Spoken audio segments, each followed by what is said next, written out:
OG Core Talk is the channel where we distill long, high-value conversations into clear, actionable insights so you can grow faster in less time. If you like this kind of deep dive summary, make sure you subscribe now and turn on notifications so you never miss a breakdown. The video is a long interview with Robert Greene, author of The 48 Laws of Power, The Art of Seduction, Mastery, and the Laws of Human Nature, where he condenses the core of his work and the lessons his life has taught him. Journey and birth of the books. He describes his introverted childhood, shaped by books, followed by dozens of jobs, construction, Hollywood, tourism, teaching, without any real career path until almost 40, including periods of depression and even suicidal thoughts. From all these experiences of politics at work, manipulation, and ego games emerged the idea for the 48 Laws of Power, which he presents as an attempt to map an eternal power game, the same from Machiavelli to modern CEOs. He explains that the book's success was gradual, mostly spread by word of mouth, and later amplified by hip-hop culture, with figures like Jay-Z, 50 Cent, and Drake embracing it. This slow build reinforced his belief that he had tapped into something timeless in human behavior rather than a passing trend. His definition of power and human nature. For Greene, power is not just political, it is mainly the feeling of not being powerless, being able to influence your loved ones, colleagues, and projects instead of constantly being at the mercy of events. He argues that powerlessness twists people more than excess power does, making them passive-aggressive, manipulative, and prone to unhealthy psychological games. He insists on realism. We remain human animals with envy, aggression, a need for status, social masks, and fragile egos, including among leaders. His laws are not moral prescriptions, but maps to avoid naivety in power games, while still allowing you to choose not to use them in toxic ways. Friends, enemies, intentions, and masks. On Never Put Too Much Trust in Friends and Use Enemies, he clarifies that he is mainly talking about the world of work. Hiring friends creates emotional conflicts and bad decisions, whereas turning a former enemy into an ally can be very powerful because that person is motivated to prove their worth. On Conceal Your Intentions, he distinguishes two cases. With your team, you must share a vision to align people.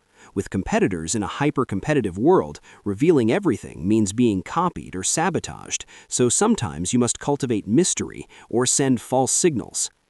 He explains the necessity of playing a role in society. We all wear a mask in public, just as in the 18th century, while keeping a private space where we can take the mask off. The modern problem is identifying with the role to the point of losing yourself, which leads to misery. For example, presenters who must always appear smiling and upbeat while feeling fake inside. Narcissism, the shadow, and seduction. Greene rejects the idea that some people are without a shadow. Everyone has narcissism, irrationality, and aggression. The real difference is between toxic narcissism and healthy narcissism. He describes narcissism as rooted in childhood, either through a lack or an excess of attention, and says the task of life is to transform self-love into empathy and real consideration for others. Rather than denying your dark side, he proposes using it consciously. Channel anger into a cause, and transform emotional wounds into artistic or creative work. He wrote The Art of Seduction because seduction for him is a refined form of power, making people adopt your ideas without feeling forced. The key quality of a good seducer is being outer-directed, deeply listening, understanding what the other person lacks, and offering rare, personalized attention. He clearly separates vulnerability, which is attractive because it opens you up and makes others want to protect you and connect with you, from insecurity, which is anti-seductive because it's saturated with self-focus and makes others uncomfortable. He also describes anti-seducers, moralizing people, those who are stingy, including the guy who picks a restaurant only because he has a discount code, closed personalities, and those who are ungenerous with their time and energy. These traits erode attraction and trust in both romantic and professional contexts. Singles, modern love, and illusions. For singles, he insists that love is not meant to be effortless. Like animal courtship rituals, it requires effort, staging, and creativity, care in how you dress, choice of place, attention to details. Porn and dating apps, according to him, have created illusions of ease and instant gratification, while real seduction demands patience, exposure to rejection, and learning nonverbal signals over time. He encourages people to treat seduction almost like a craft, study feedback, be willing to fail, and refine your performance rather than expecting instant success or a frictionless relationship. Self-confidence and body language. Real confidence, he says, comes from actions and real competence, not bravado. In your 20s, you naturally have fewer solid foundations for confidence, which explains many awkward behaviors. He reminds us that you can't truly fake confidence for long. Micro signals in your behavior betray the act, especially to women who have been decoding these signals their whole lives. The body speaks louder than words. Fake versus genuine smiles, the tone and timbre of the voice, which is very hard to fake and reveals nervousness or assurance, and posture and orientation, for example, the boss leaning back while employees hunch forward, feet pointing toward the exit. He recounts the case of psychologist Milton Erickson, who, paralyzed and able to move only his eyes, became an almost superhuman reader of body language by observing people for hours. Rather than trying to micromanage each gesture, Greene advises working on the underlying reality, inner calm, real competence, and groundedness so that body language naturally aligns. When the inner state changes, the external signals follow with much less effort. Mastery, skills, and learning. He wrote Mastery to correct a drift. Some readers only saw politics and manipulation, while Greene believes real competence is a higher and more sustainable form of power. He emphasizes brain structure. Neural pathways are built through repetition, which is why thousands of hours of practice are required before reaching a fluent creative level, the famous 10,000 hours image. He gives the example of Stevie Wonder, whom he watched in the studio. His seemingly effortless virtuosity stems from tens of thousands of practice hours since childhood. Greene criticizes the myth of instant passion. Any serious discipline includes boredom, routines, scales, and drills. What matters is a deep, almost existential connection to the chosen field: writing, sports, music, crafts, and more. Your 20s, he says, are decisive. It's the time to choose a path aligned with this life task and accept the boredom and grind of learning. For a young person in apprenticeship mode, he advises choosing jobs where you learn the most: small structures, responsibility, proximity to the founder, rather than the highest salary in a big impersonal company.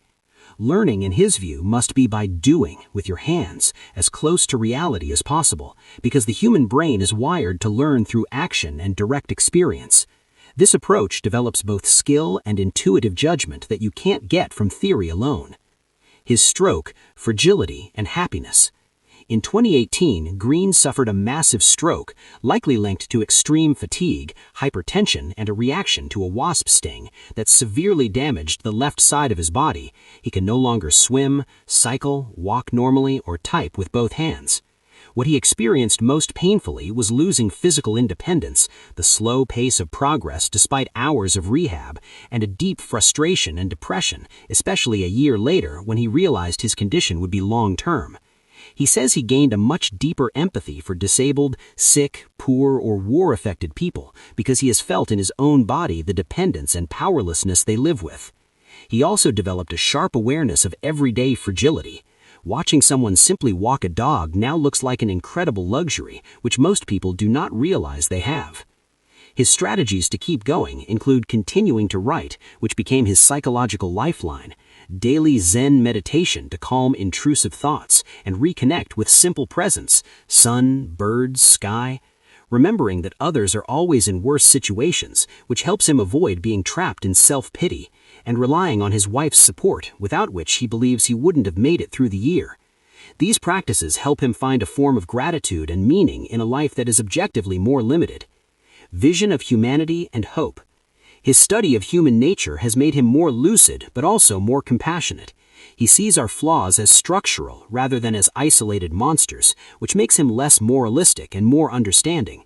He remains pessimistic about certain trends: distorted technology use, social media, shallow attention, but keeps hope that younger generations will eventually rebel and demand more real experiences and a different type of society.